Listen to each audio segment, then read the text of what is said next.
Hello, beautiful humans. Welcome to another Creatrix client lesson of the day.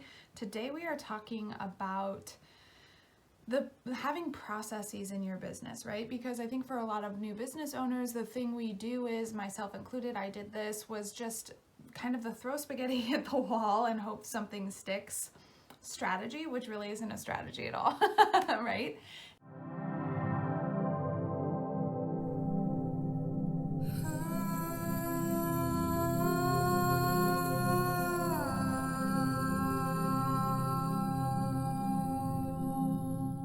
So when it comes to selling our signature service, right? When it comes to having a magnetic offer and selling our signature service, we're online, we're visible, we're talking about it, we're telling people about it, but there isn't really a strategic approach, method, or process that we're following, right? And this was something I just didn't know. I just didn't understand in the beginning. And you don't know what you don't know, right? But today we're going to talk about what makes a strategic approach to marketing your products and services, okay? So firstly, having goals is going to help you greatly. Like having very specific, concrete goals when it comes to promoting or selling your signature product or service, right? And so, for instance, if you are launching something brand new, it might be like, I want to get 20 people in this group program, or I want to sell 5 of these items, or services or whatever, right? It's having goals related to, it's having outcome goals versus time related goals, first of all. So 20 people, or I want to sell this amount of money with regard to this product or service. And then we go at it until it happens, until we meet the goal. And then once we meet the goal, then we sort of scale, we sort of grow and expand the goal to a different outcome. This time I want to get 40 people or whatever it is, right? So that's step one, is setting the very specific strategic goals. Because if you are, let's say you're launching a product or service you're launching a product or service, right? If you only want 5 people, like if you only have 5 people in your calendar, like with regard to your business and the time that you have to pour into this product or service, if you only have time for 5 people, you're probably going to be putting, a certain amount of energy. There's a certain level of energy that you're going to be bringing to the table when it comes to you showing up online and marketing this thing. Whereas if you have a product or service and you are trying to get 100 people to sign up, it's a different level of engagement, right? You're bringing your A game online. You are online every fucking day talking about your offer, talking about that thing, right? So just understanding what your specific goal is, your outcome goal, like how much money or how many people, and then if it's this much money, how many people do I need to get, or vice versa, right?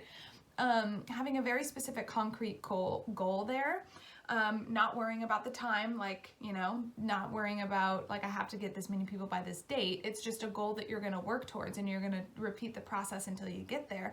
Is this first step to really helping you build a strategy and a process around how it is you are showing up to sell your product or service, okay? Step 2 is building out your content and, the way that you are getting up and being visible online and talking about your product and service, building out your content in a way that all brings the attention or the energy back into the product or service, right? So everything you're doing online, every post you put out, or every time you go live, whether you're doing it directly or indirectly, you are somehow tying in the product or service that you are selling, into the conversation, right? And this again could be indirectly. You might not be saying, hey, people, buy my thing, but you're going to be talking about the experience that someone will have when they go through your program or when they buy your one-off service, right? You're talking about other clients' experiences. You're sharing stories. Maybe you're sharing your own perspective and story. You're sharing tools and tips that relate to that product or service, right? So being visible online isn't just about being visible. It's about being visible with intention and purpose, so that all of your stuff you're putting out there is sort of all pointing back to the very thing that you are selling at that time, right? Does that make sense? And so this is how you can start to wrap your brain around building out a sales process. This is just bare minimum, like just getting your brain kind of in that mode of thinking. Because I know for me as a brand new business owner, it was really hard to kind of wrap my brain around that, because I was like, I'm online, I'm talking about the thing, and there's just so much growth for learning how to think strategically when it comes to our sales process. And if you're brand new, then that might be like, what? And so I just want to give you these bare bones, like 2 steps to start thinking about your sales process in a strategic way. Set really specific outcome goals, release date and time, and just focus on repeating. Like if you have to launch the program 3 times before you ever get 20 people, that's fine. That's amazing. That's how this works, right? That's how this works. So really specific outcome-based goals, and then crafting your content so that it all ties into the thing you are selling at that time. Every piece of content you put out, every video, every post should in some way, shape, or form tie back into or reference, again, whether it's directly or indirectly, the product or the service that you are selling at that time, okay? And that's how you can start to wrap your brain around strategy when it comes to marketing and selling your services or your products, okay?